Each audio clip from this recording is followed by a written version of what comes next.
Imitez Dieu comme ses enfants bien-aimés. Éphésiens 5, versets 1 à 2. Devenez donc les imitateurs de Dieu comme des enfants bien-aimés et marchez dans la charité à l'exemple de Christ, qui nous a aimés et qui s'est livré lui-même à Dieu pour nous comme une offrande et un sacrifice de bonne odeur. L'Église de Dieu est le corps de Christ.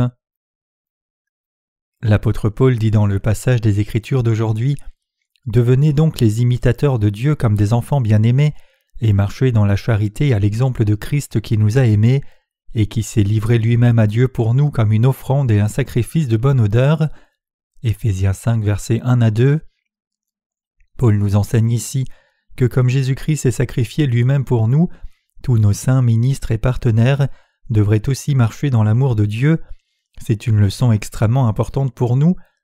Auparavant, en Éphésiens 4, verset 16, l'apôtre Paul dit « C'est de lui et grâce à tous les liens de son assistance que tout le corps bien coordonné et formant un solide assemblage tire son accroissement selon la force qui convient à chacune de ses parties et s'édifie lui-même dans la charité. » Jésus-Christ est la tête de l'Église de Dieu et l'Église est le corps de Christ. Pour illustrer cela, regardez votre propre corps.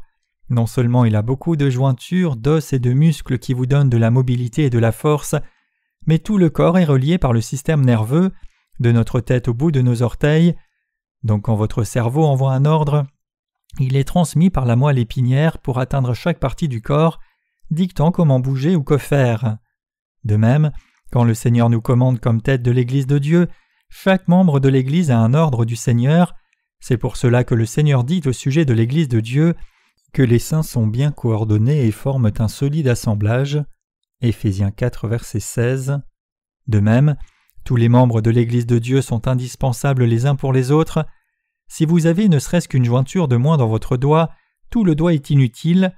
Il doit y avoir une jointure qui relie votre doigt à la main, votre main doit être reliée à votre bras, et votre bras à votre épaule. Ainsi, il n'y a aucune partie du corps dont on puisse se dispenser, mais toute partie doit être reliée au corps, toute partie faisant sa part est reliée pour former un corps entier. De même, tous les saints sont indispensables les uns pour les autres. Dans l'Église de Dieu, tous ses membres sont supposés faire leur part de travail à la position assignée à chacun. C'est pour cela que Dieu nous a dit d'avoir la vraie foi en Christ et de marcher dans l'amour. Si nous nous chérissons vraiment tous de tout cœur, et si nous croyons vraiment que Jésus est notre Sauveur, qui nous a délivrés de tous nos péchés et fautes, alors nous sommes effectivement devenus un par notre foi commune dans l'évangile de l'eau et de l'esprit. Tout comme la Bible dit qu'il y a un seul Seigneur, une seule foi, un seul baptême, un seul Dieu et Père de tous, Éphésiens 4, versets 5 à 6, nous croyons tous en un seul Dieu.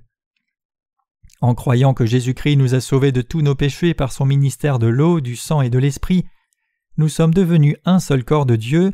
Si nous sommes vraiment le peuple de Dieu et une famille, alors nous marcherons tous dans l'amour et essaierons de nous édifier les uns les autres au lieu de nous blesser. Nous unirons aussi nos forces pour servir la volonté de Jésus-Christ notre tête. Si nous décidons de nous chérir les uns les autres pour servir l'Évangile comme cela dans nos vies, alors nous ne rencontrerons pas de problème du tout. Par contre, si nous succombons à l'égoïsme pour seulement nous soucier de notre bien-être individuel, nous ferons face à un grand problème spirituel. Que devrions-nous faire pour éviter cela alors ? Tout ce que nous devons faire, c'est nous aider les uns les autres et faire fidèlement la tâche que Dieu nous a assignée à chacun selon notre foi. Effectivement, il convient que nous consacrions toutes nos vies à Christ quoi qu'il arrive, vivant pour la diffusion de l'évangile de l'eau et de l'esprit et l'œuvre qui plaît à Dieu. Quand nous sommes tous ainsi unis et faisons l'œuvre juste de Dieu dans l'unité, nous trouvons l'encouragement les uns des autres et accomplissons fidèlement toutes les tâches que Dieu nous a confiées.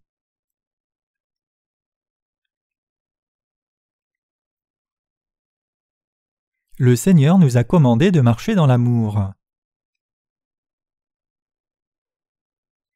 L'amour que Dieu nous a montré est excessivement bon. L'amour entre les êtres humains est aussi bon, même s'il est question de nos relations humaines, il est bien mieux de nous aimer les uns les autres que nous haïr et nous envier. Comme aucun de nous ne peut vivre pour la diffusion de l'évangile de Dieu par lui-même, il convient que nous unissions nos forces tous ensemble.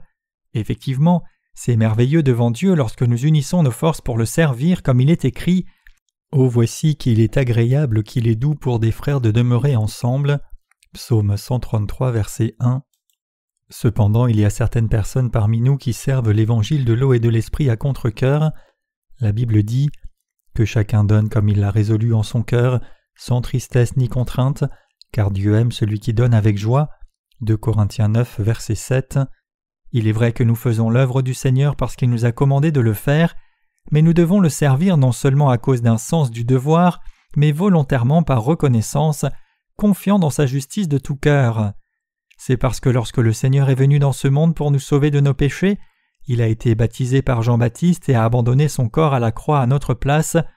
Tout comme le Seigneur nous a sauvés de tous nos péchés, nous devons le servir par la foi dans nos vies pour que les autres soient aussi sauvés de leurs péchés, et c'est ce que signifie vraiment faire l'œuvre du Seigneur. Le Seigneur nous a commandé de servir l'Évangile dans l'amour. Si vous voulez marcher dans l'amour, alors vous devez dévouer votre vie à Dieu, et vous devez guider les autres attentivement pour qu'ils vivent aussi pour Dieu. Si un leader d'Église sert seulement pour la prospérité matérielle de son assemblée, alors le ministère de ce leader est inutile. Tout leader doit donc conduire les saints sur le bon chemin spirituellement et partager la communion avec eux pour qu'ils vivent correctement pour Dieu. Le corps entier doit faire ce que la tête commande. Si nous unissons nos forces pour Dieu et le servons, consacrant nos vies selon chaque talent, Dieu nous bénira certainement et nous protégera tous. C'est pour cela que nous devons tous vivre selon les commandements de Dieu en obéissance à sa volonté. La parole de Dieu nous commande de marcher dans l'amour, et seuls ceux qui ont vraiment foi dans la justice de Dieu peuvent vivre selon cette parole. Et c'est possible seulement si nous demeurons en Dieu. Jésus est la vigne, et nous sommes les sarments, et comme les sarments demeurent dans le cep pour porter du fruit, seuls ceux qui se confient en Dieu et le suivent peuvent marcher dans l'amour et lui consacrer leur vie. Donc si vos prédécesseurs dans la foi vous conduisent et partagent la communion avec vous dans l'amour, vous devez le considérer comme une grande bénédiction. Cependant, il y a beaucoup de gens qui suivent les choses de la chair même s'ils se nomment chrétiens. Dieu dit en Galates 5, verset 19, « Les œuvres de la chair sont évidentes », puis déroule une liste de toutes sortes de péchés. C'est quand les chrétiens suivent les désirs de la chair qu'ils finissent dans l'hérésie.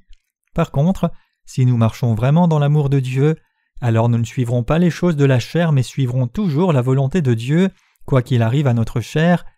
Suivre la volonté de Dieu, partager la communion les uns avec les autres dans sa providence, nous conduire à obéir à sa volonté, unir nos forces pour servir le Seigneur et prier pour cette œuvre, c'est ce que signifie marcher dans l'amour de Dieu. Il est extrêmement important pour vous de vivre selon la volonté de Dieu. Éphésiens 5, verset 1 dit « Devenez donc les imitateurs de Dieu comme des enfants bien-aimés. Comme Jésus-Christ s'est sacrifié pour expier nos péchés et nous donner une nouvelle vie, les vrais imitateurs de Dieu partagent la communion avec les autres dans l'amour, se guident les uns les autres et se fortifient les uns les autres pour qu'ils puissent servir l'Évangile ensemble dans leur vie. Donc lorsque vous partagez la communion avec les saints, ce n'est jamais bon que vous les conseilliez seulement sur les affaires de la chair. La bonne communion, c'est celle qui vous conduit spirituellement pour que vous puissiez vivre pour Dieu. Ceux qui marchent comme cela sont ceux qui marchent dans l'amour de Dieu. Comment vos prédécesseurs dans la foi vous conduisent-ils spirituellement? Avez-vous de ces leaders qui partagent la communion avec vous et vous conduisent à suivre fidèlement plutôt que de chercher les questions charnelles?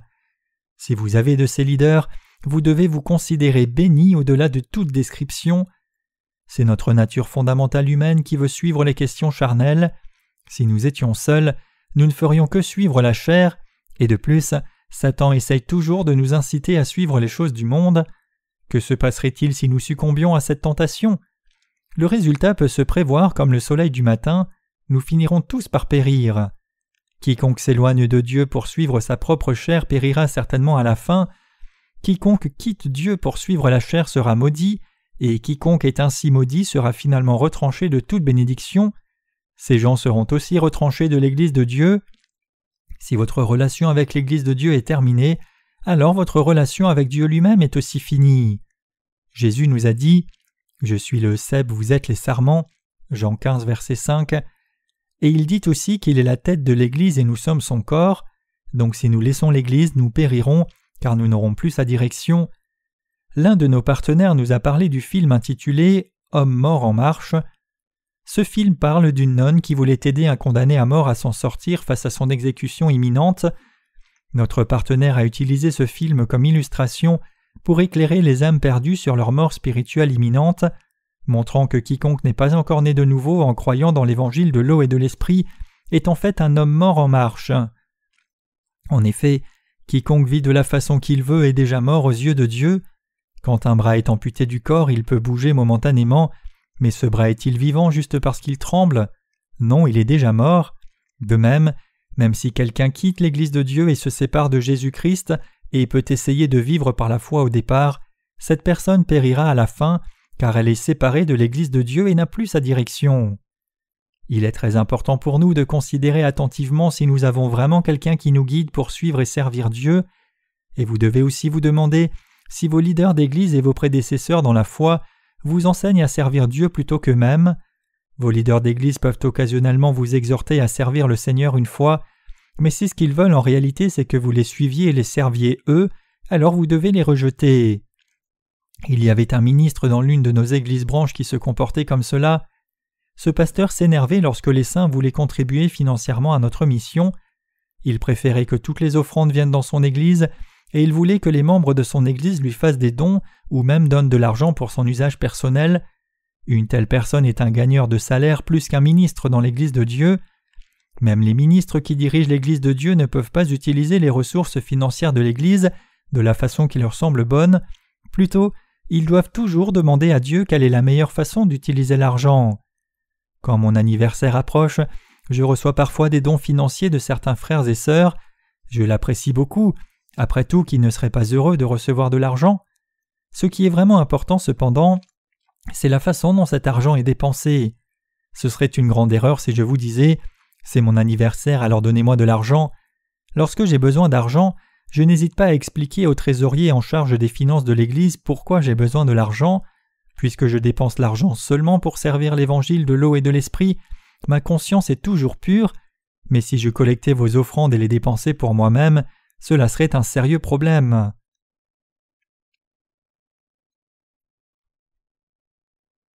Le Seigneur nous a commandé de marcher dans l'amour.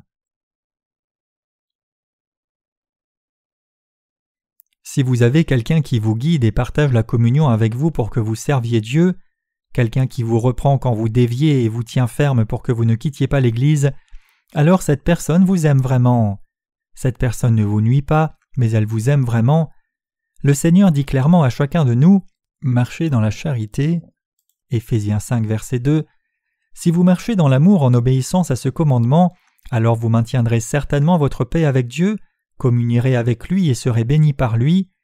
Puisque nous avons revêtu l'amour de Dieu, nous devons être ses imitateurs et aimer les autres aussi, comme l'apôtre Paul dit ici « Devenez donc les imitateurs de Dieu comme des enfants bien-aimés » Éphésiens 5, verset 1. Et quand nos saints nous exhortent à la bonne voie, nous devons les écouter et suivre leurs conseils. La même nécessité s'applique à moi aussi. Lorsque nos ministres ont un conseil pour moi, je les écoute attentivement et je suis d'accord si le conseil est bon. Si je dis quelque chose de faux dans une pensée erronée, nos ministres me le disent, et quand ils partagent leurs opinions avec moi, je les écoute attentivement, je reconnais que j'ai pu me tromper, et je leur demande aussi d'exprimer leurs pensées. Je les écoute attentivement, et si leur suggestion est juste, alors je l'accepte sans hésitation. C'est la sagesse de Dieu. Puisque ces échanges ont lieu non pas pour des raisons égoïstes mais pour Dieu, je n'ai aucun besoin de sentir que ma fierté est blessée, mais je peux accepter le bon conseil pour trouver la voie la plus appropriée et la meilleure. Le même principe s'applique à vous aussi. Lorsque quelqu'un est en communion avec vous pour que vous viviez pour Dieu, vous devez accepter son exhortation par la foi. Même si vous êtes trop faible pour suivre tout le conseil, une fois que vous l'acceptez dans votre cœur et que la foi vient, vous aurez la force de suivre l'exhortation. Et quand vous acceptez ainsi l'exhortation des saints par la foi, vous êtes bénis par Dieu. Donc je vous demande d'accepter l'exhortation des autres saints si c'est pour Dieu. Si l'exhortation est pour Dieu, le Seigneur vous fortifiera pour la suivre. Donc nous pouvons tout faire par Christ qui nous fortifie. C'est pour cela que l'apôtre Paul nous exhorte à être les imitateurs de Dieu, comme ses enfants bien-aimés. N'est-ce pas parce que nous avons reçu l'amour de Dieu, avant les autres que nous pouvons partager cet amour? Effectivement, c'est précisément parce que vous et moi avons revêtu l'amour de Dieu en premier que nous aimons aussi les autres. Nous aimons-nous les uns les autres même si nous n'avons pas revêtu cet amour de Dieu? Non, bien sûr que non. L'amour que nous partageons est celui de Christ. C'est Christ qui nous a sauvés. C'est aussi par Christ que nous partageons la communion ensemble, et tout cela se fait par Christ. Marcher dans l'amour n'est pas seulement pour nous, mais c'est pour le bien des autres et pour Christ. Donc il est très important que nous écoutions attentivement ce que l'apôtre Paul nous donne en exhortation dans le passage des Écritures d'aujourd'hui. Le Seigneur dit que le corps de Christ s'édifie lui-même dans l'amour de Dieu. Éphésiens 4, verset 16. Demeurer par notre foi en Dieu, nous faire confiance les uns aux autres et nous unir dans l'amour que Dieu a répandu sur nous, c'est vraiment édifier le corps de Christ dans l'amour et suivre et servir le Seigneur. Vous et moi remplissons aussi une tâche particulière qui nous a été confiée à chacun, et c'est aussi fait pour imiter Christ, parce que nous avons revêtu l'amour de Dieu. Tout chrétien doit obéir aux commandements venant d'en haut, c'est-à-dire toute parole qui vient de Dieu. Le fait que Dieu se soit révélé lui-même à nous signifie qu'il a ouvert sa parole et nous a montré sa volonté par elle. C'est par sa parole que Dieu a ouvert et révélé sa volonté, et la foi chrétienne consiste à écouter cette parole, réalisant la volonté de Dieu et son plaisir à partir de la parole, et marchant dans l'obéissance à la parole. Par contre, les religions du monde consistent à adorer le Dieu fabriqué par quelqu'un. Qu'en est-il de vous alors? Êtes-vous un enfant bien-aimé de Dieu? Êtes-vous un imitateur de Dieu? Marchez-vous dans l'amour de Dieu? Nous devons tous marcher dans l'amour de Dieu. Même si nous n'avons pas beaucoup à offrir en termes de moyens matériels, nous marchons dans l'amour vrai, c'est-à-dire que nous nous aidons les uns les autres spirituellement. Il y a beaucoup de gens dans ce monde qui clament aider les autres alors qu'en fait ils les blessent. Par contre, nous chérissons les autres de tout cœur. Nous ne le faisons pas pour nous-mêmes mais pour Christ Jésus. Aider les autres à suivre Christ et à recevoir les bénédictions de Dieu, c'est marcher dans l'amour de Dieu. Qui parle d'amour? C'est Dieu. Y a-t-il quelqu'un dans ce monde qui puisse parler d'amour et le pratiquer alors qu'il s'avance? Comment un humain peut-il discuter un amour authentique? Le vrai amour, c'est l'amour de Dieu. L'amour de Dieu est le vrai amour qu'il a répandu sur nous en se sacrifiant lui-même pour nous. Marchons-nous vraiment dans l'amour? Comment partageons-nous la communion ensemble? Les gens qui sont en communion avec vous le sont-ils pour vous aider à vivre pour Christ? Si vous avez des gens qui ont ce genre de communion, savez-vous vraiment combien vous devriez leur être reconnaissant? Indépendamment qu'ils soient des frères et sœurs ou des serviteurs de Dieu, vous devez être reconnaissant à tous ceux qui partagent la communion avec vous pour vous aider à vivre pour Dieu.